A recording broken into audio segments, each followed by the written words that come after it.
बच्चों आज हम एक खेल खेलने वाले हैं। इस खेल का नाम है, क्या नाम है?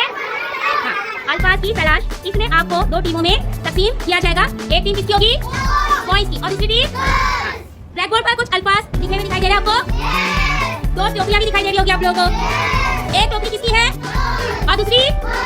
इसमें ब्लैक बोर्ड पर लिखे हुए अल्फाज के मानी भी है, जिप भी है और उन अल्फाज की जमा भी है। आपको ब्लैक बोर्ड पर दिए गए अल्फाज को गौर से देखना है, पढ़ना है, समझना है और अल्फाज के लिहाज से टोकरी में से लफ्ज तलाश करके चिपकाना है। जो टीम जल्दी ये काम करेगी वो टीम क्या हो जाएगी? तो आप लोग ये खेल खेलने के लिए तैयार है? चलो लड़कियां आ जाओ, इस तरफ खड़े हो जाओ। लड़कियां आगे खड़े हो जाओ। लड़कियां इधर खड़े हो जाओ, इधर। लड़कियां खड़े हो जाओ। हाँ, जमीन साथ बोलिए। लड़के खड़े हो जाओ। ग्रुप में खड़े हो जाओ। लड़के ग्रुप में, लड़के ग्रुप में खड़े हो जाओ। हाँ, खड़े एक पीछे एक सब ऐसे ग्रुप में आ जाओ, क्योंकि तुम लोग को जल्दी जल्दी करने का है ना। जमीन साथ बोलिए। ग्रुप में लाइन में मत, सबको जल्दी चिपकाने का है। जमीन साथ बोलूंगी तो आपको लफ्ज अच्छे से पढ़ना है, समझना है और ऐसा काम करना है। हाँ, सब रेडी है? एक मिनट। हाँ, चलो लेट्स स्टार्ट। चलो ले सकते तुम लोग, दूसरे भी ले सकते हैं। दूसरी लड़कियां थोड़ा सा ही ग्लू लगा बेटा। चलो जल्दी जल्दी करो, जिसको जीतना है जल्दी करो। चलो जल्दी जल्दी जीतना है ना बेटा। तुम नीचे बैठो। मोहम्मद पढ़ना नहीं, अपना चिपकाते चल। हाँ, अपना चिपकाओ, फिर मैं बताऊंगी कौन जीता कौन हारा। चलो जल्दी जल्दी बराबर जो है लफ्ज पढ़ो। चलो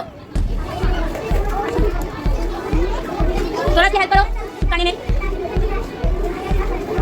चलो लड़कियां जल्दी जीतना है तो। हाँ हुआ? उमर बना दो बेटा तुम। चलो जल्दी। चलो हो गया सबका? अभी एक चौक लेके तुम खड़े रहो उधर। हाँ खड़े रहो, सब जगह पे भी बैठ जाओ। आ गए गरीब का अमीर, सही। आकाशी, खेत में पानी पहुंचाना, सही। मारी, बाकी देखभाल करने वाला, सही। ज्यादा का कम, सही। कड़वा का मीठा, सही। मंडी का मंडिया, सही। मुफीद का फायदेमंद, सही। बाग का बागात, सही। क्यारी का बाग का एक छोटा हिस्सा जिसमें पौधे लगे हो, सही। नरम, हंसक। चलो लड़कियों को मिले टहल में से टहल। अभी अभी अभी लड़कों की बारी। गरीब का अमीर, सही। आकाशी गलत। मारी का भी गलत। ज्यादा का कम, सही। कड़वा का मीठा, सही। मंडी का मंडिया, सही। मुफीद का फायदेमंद, सही। बाग का बागात, सही। एक मिनट। क्यारी का, हाँ ये भी सही। नरम का सच, सही। कितने रॉन्ग है? हाँ, इनको कितना मिला? 10 में से इनको मिला 1। कौन जीता? हाँ चलो लड़कियां अपने लिए तालियां बजाओ। चलो जीत गई लड़कियां।